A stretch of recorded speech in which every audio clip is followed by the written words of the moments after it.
आइए बच्चों इस क्वेश्चन को समझते हैं। क्या है ये क्वेश्चन, देखिए।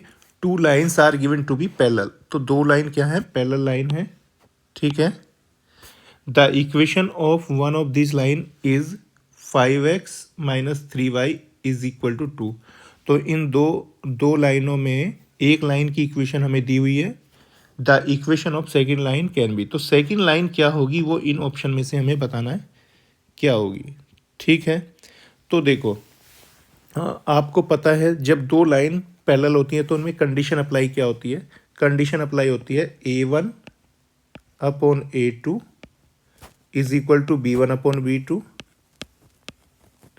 Is not equal to C1 upon C2, ठीक है। तो ये कंडीशन होती है पैरेलल लाइन की। अगर दो लाइन क्या होती हैं, पैरेलल होती हैं, तो उसमें ये कंडीशन अप्लाई होती है। पैरेलल लाइन को इनकंजिस्टेंट लाइन भी बोलते हैं, ठीक है। तो अब हमें यहाँ पर ये रेशो चेक करने हैं, ठीक है। तो मैं क्या करूँगा, देखिए, पहले जो इक्वेशन दी हुई है उसको लिख लेता हूँ।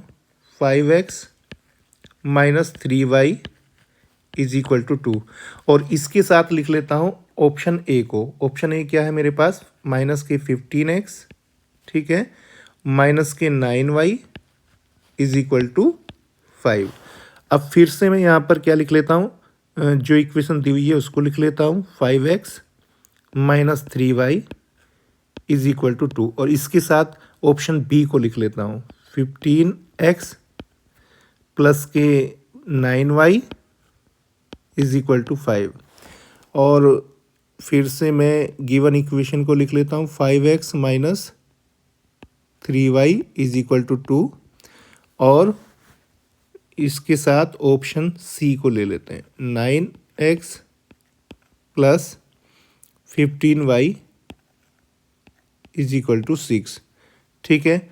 और इसके बाद मैं क्या करूँगा, देखिए, फिर से इक्वेशन दी हुई जो इक्वेशन है उसको लिख लेता हूँ। क्या है, 5x minus 3y is equal to 2, और इसके साथ ऑप्शन नंबर डी को लिख लेता हूँ।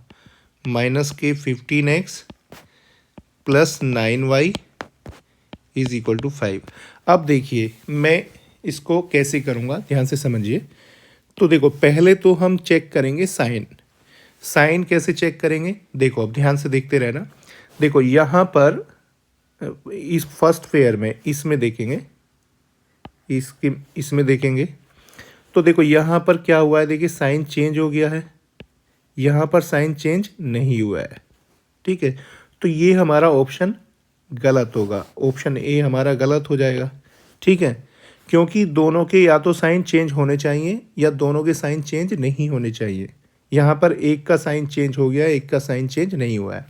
अब ऑप्शन नंबर 2 में आते हैं। देखिए यहाँ पर प्लस है और यहाँ पर भी प्लस है, तो दोनों का साइन सेम है, साइन चेंज नहीं हुआ है, ठीक है। लेकिन यहाँ पे माइनस से प्लस हो गया है, यहाँ पे भी यहाँ पे साइन चेंज हो गया है, तो ये भी ऑप्शन हमारा गलत हो गया है, ठीक है। क्योंकि पहले रेशो में साइन चेंज नहीं हुआ है, दूसरे में साइन चेंज हो गया है। अब देखो थर्ड इस ऑप्शन को चेक करते हैं। देखिए first ratio A1 upon A2 के रेशो में देखिए यहाँ पर साइन चेंज नहीं हुआ है, दोनों में प्लस का साइन है, लेकिन यहाँ पे साइन चेंज हो गया है, माइनस से प्लस हो गया है, ठीक है। तो ये भी थर्ड ऑप्शन भी हमारा गलत होगा। अब हम फोर्थ ऑप्शन पे आते हैं, फोर्थ ऑप्शन को चेक कर लेते हैं। देखो यहाँ पर प्लस से माइनस हो गया है, साइन चेंज हो गया है, यहाँ पर माइनस से प्लस हो गया है, यहाँ पर भी साइन चेंज हो गया है, तो दोनों जगह साइन चेंज हुआ है, ठीक है। और अब इसका देखिए, अब हमारी ये तीनों ऑप्शन तो नहीं गलत हैं, तो इसका मतलब यही ऑप्शन हमारा सही होगा। अब चाहें तो हम इसमें रेशो को चेक कर सकते हैं। तो देखो अगर हम रेशो को इसमें चेक करेंगे, A1 अपॉन A2 रेशो हमारा क्या बनेगा, यहाँ पर देखो A1 अपॉन A2 रेशो बनेगा हमारा, A1 की वैल्यू हमारे पास 5 है, ठीक है, और A2 की वैल्यू क्या है, माइनस के 15। तो ये रेशो हमारा आ जाएगा 5 1 जा 5, 5 3 जा 15, तो ये रेशो माइनस के 1/3 आ जाएगा, ठीक है। और सेकंड रेशो हमारा क्या होता है, B1 अपॉन B2। तो B1 अपॉन B2 को चेक कर लेते हैं इसमें। तो B1 की वैल्यू हमारे पास क्या है, माइनस के 3, और B2 की वैल्यू क्या है, प्लस का 9। तो ये सिंपलेस्ट फॉर्म में लिखेंगे, क्या हो जाएगा, 3 1 जा 3, 3 3 जा 9, तो ये आ जाएगा -k1/3। तो देख सकते हैं आप यहाँ पर A1/A2 और B1/B2 दोनों की वैल्यू सेम मिली हमें, तो दोनों रेशो ये क्या है, इक्वल। और इसके बाद C1/C2 की वैल्यू, C1/C2 की वैल्यू देख लेते हैं, C1/C2। तो देखिए C1/C2 की वैल्यू -k1/3 नहीं होनी चाहिए, ठीक है, इन दोनों से कुछ डिफरेंट होनी चाहिए। ये दोनों की वैल्यू तो सेम रहती है, लेकिन थर्ड की वैल्यू कुछ डिफरेंट होनी चाहिए। तो वो क्या होगी, देखो C1 की वैल्यू हमारे पास क्या है 2 और C2 की वैल्यू 5।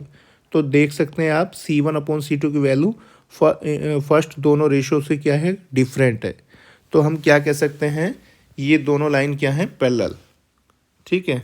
तो ये दोनों लाइन क्या होंगी, हमारी पैरेलल लाइन होगी, ठीक है। तो ऑप्शन नंबर कौन सा करेक्ट होगा, ऑप्शन नंबर डी करेक्ट होगा, ठीक है।